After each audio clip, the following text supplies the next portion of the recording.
সাহিত্যিকৰ পাছত এবাৰ সাহিত্য সভাক লৈ ক্ষোভ বুজাইছে এগৰাকী শিল্পীয়ে নিজৰ গীত প্ৰদৰ্শন কৰি আছিল তেওঁ আৰু তেনে সময়তে তেওঁৰ অনুষ্ঠান সামৰিবলৈ কোৱা হয়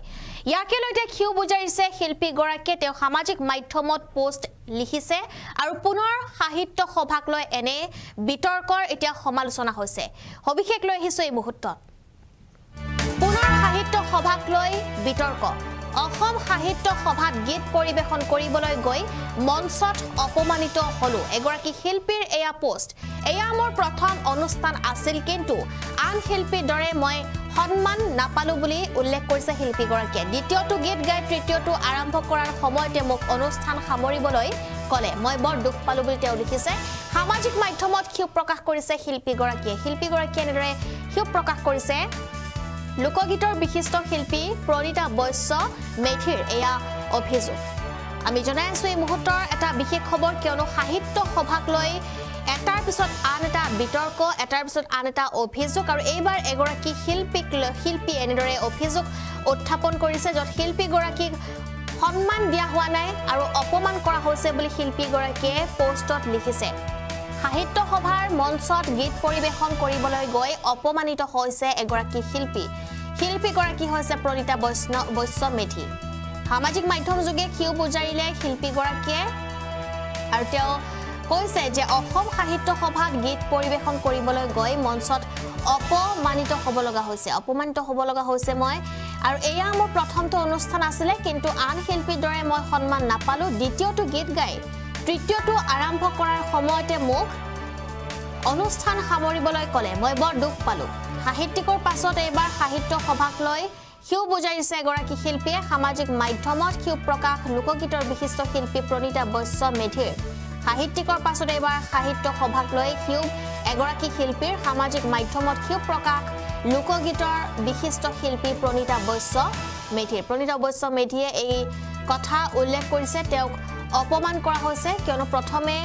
দুটা গীত গাই ল'ব দিয়াৰ পিছত তেওঁ তৃতীয়টো গীত গাবলৈ লওঁতে তেওঁক অপমান কৰা হৈছে তেওঁক অনুষ্ঠান সামৰিবলৈ কোৱা হৈছে আৰু এনেদৰে এতিয়া সাহিত্য সভাত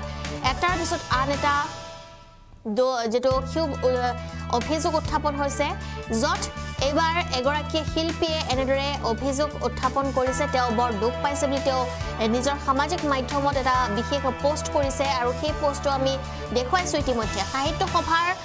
যেটো অধিবেশনক লৈ এটোৰ পিছত হেতু বিতৰ্ক আৰু এইবাৰ মুখ খুলিলে লোকগীতৰ জনপ্ৰিয় শিল্পী প্ৰণীতা বৈশ্য মেধিয়ে সাহিত্য সভাত গীত পৰিবেশন কৰিবলৈ গৈ অপমানিত হোৱাৰ অভিযোগ আনিলে শিল্পীগৰাকীয়ে আৰু সামাজিক মাধ্যমত এটা পোষ্ট শ্বেয়াৰ কৰি তেওঁ লিখিছে যে গীত পৰিবেশন কৰিবলৈ গৈ মঞ্চত অপমানিত হলো অসম সাহিত্য সভাৰ যেটো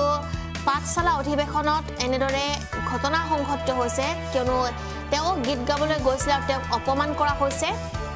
আৰু 3 ফেব্ৰুৱাৰীত অনুষ্ঠানৰ আৰম্ভণিতে মোৰ প্ৰথম প্ৰগ্ৰাম আছিল আৰু কিন্তু মঞ্চত দ্বিতীয় গীতটো গাই শেষ কৰি তৃতীয় গীত আৰম্ভ কৰোতেই সাংস্কৃতিক কৰ্মী এজন লোকে তেওঁক পিছৰ ফালৰ পৰা মাতি আহিছে আৰু পিছৰ ফালৰ পৰা তেওঁ আহি অনুষ্ঠান বন্ধ কৰিবলৈ দিয়ে তেতিয়া মঞ্চত মই খুব দুখ পালো আৰু অপমানিত হলো যেহেতু মোৰ প্ৰথম অনুষ্ঠান আছিল আৰু অন্য শিল্পী বিলাকক যিদৰে সন্মান জনাইছে কিন্তু মোৰ ক্ষেত্ৰত এখন গামোচাৰ যোগ্যও নহলো মই বুলি তেওঁ উল্লেখ কৰিছে লোকগীতৰ শিল্পী হোৱা বাবে আমাক অপমান কৰিলে নেকি যদি এনেকুৱা মানসিকতা হয় তেতিয়া হলে আমাক মাতিনি অপমানিত কৰিব নালাগিছিল মই খুব দুখ পাইছো অন্তৰত আৰু যদিহে এনেকুৱা মানসিকতা হয় আমি শিল্পীসকলে কেনেদৰে জীয়াই থাকিম বুলি তেওঁ ফেসবুক পোষ্টত লিখিছে 3 ফেব্ৰুৱাৰীত শিল্পী প্ৰণীতা বৈশ্য মেধিক কামৰূপীয়া লোকগীত পৰিবেশনৰ বাবে আমন্ত্ৰণ জনোৱা হৈছিল সাহিত্য সভাৰ অধিবেশনলৈ আৰু বিয়লি 5:30 বজাত নিৰ্ধাৰণ কৰি দিয়া হৈছিল অনুষ্ঠানৰ সময় যথা সময় লোকগীত